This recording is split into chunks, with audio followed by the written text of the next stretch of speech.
आणि तिकडे मुलुंडमध्ये मिहिर कोटेचा यांच्या कार्यालयाबाहेर आता जोरदार घोषणाबाजी सुरू झालेली आहे। मिहिर कोटेचा यांचे कार्यकर्ते, ठाकरे गटाचे कार्यकर्ते आमने सामने आलेले होते। मिहिर कोटेचा यांच्या कार्यालयावर हल्ला करण्याचा प्रयत्न देखील झालेला होता आणि त्यानंतर देवेंद्र फडणवीस हे देखील मुलुंडमध्ये कोटेचा यांच्या कार्यालयामध्ये दाखल झाले। मोठ्या प्रमाणामध्ये भाजपचे कार्यकर्ते या ठिकाणी जमलेले आहेत, त्यांच्याकडून जोरदार घोषणाबाजी केली जाते।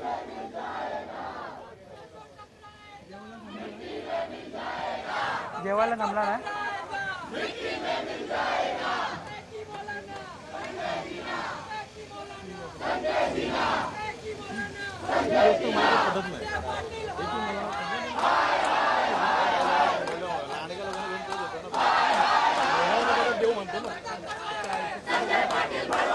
तर हे दृश्य आपण पाहतो आहोत। संजय दीना पाटील यांच्या विरोधामध्ये भाजप कार्यकर्त्यांची ही जोरदार घोषणाबाजी सध्या केली जाते। मुंबई उत्तर पूर्व अर्थात ईशान्य मुंबई लोकसभा मतदारसंघामध्ये मिहिर कोटेच्या विरुद्ध संजय दीना पाटील असा सामना रंगतोय। मध्ये मिहिर कोटेचांचं रेग्युलर वॉर रूम जे 365 दिवस चालतं, त्या वॉर रूमवर जो हल्ला केला गेला हा भ्याड हल्ला होता। महिलांवर हल्ला केला गेला।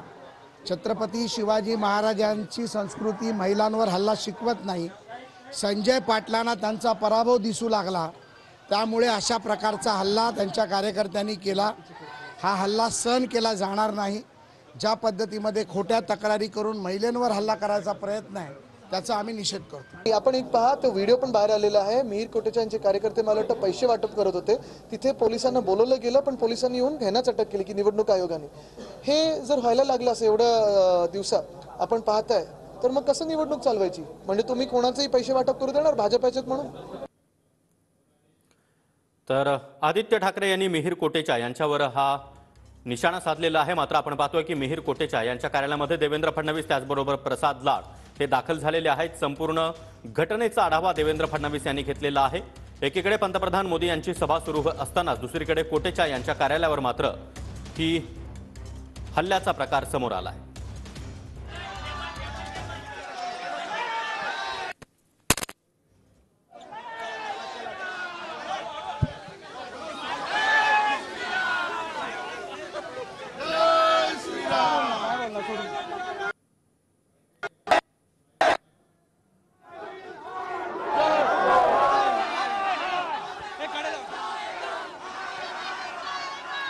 तर हे दृश्य आपण पाहतो आहोत। या ठिकाणी जमलेल्या कार्यकर्त्यांना शांत करण्याचा प्रयत्न देवेंद्र फडणवीस यांच्याकडून केला जातो आहे। देवेंद्र फडणवीस माध्यमांशी संवाद साधणार का हे पाहणं महत्त्वाचं असणार आहे। मात्र मिहिर कोटेचा यांच्यावर त्यांच्या कार्यालयावर झालेल्या हल्ल्यानंतर देवेंद्र फडणवीस हे स्वतः त्या ठिकाणी दाखल झाले। त्यांच्यासोबत मनोज कोटक त्याचबरोबर प्रसाद लाड हे देखील पाहायला मिळत आहे।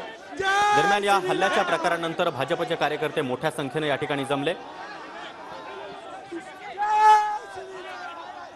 आणि त्यानंतर जोरदार घोषणाबाजी त्यांच्याकडून करण्यात आलेली आहे। मात्र संजय दीना पाटील आणि मिहिर कोटेचा यांचे कार्यकर्ते आमने सामने आले आणि त्यानंतर हा मोठा राडा, ही जोरदार घोषणाबाजी आपल्याला पाहायला मिळते। दरम्यान संपूर्ण प्रकाराचा आढावा घेतल्यानंतर आता देवेंद्र फडणवीस हे पुढे रवाना होत आहेत। पंतप्रधान मोदी यांची शिवाजी पार्कवर जाहीर सभा पार पडत होती, त्याच वेळी मुलुंडमध्ये मात्र मिहिर कोटेचा आणि संजय दीना पाटील यांचे कार्यकर्ते आमने सामने आले।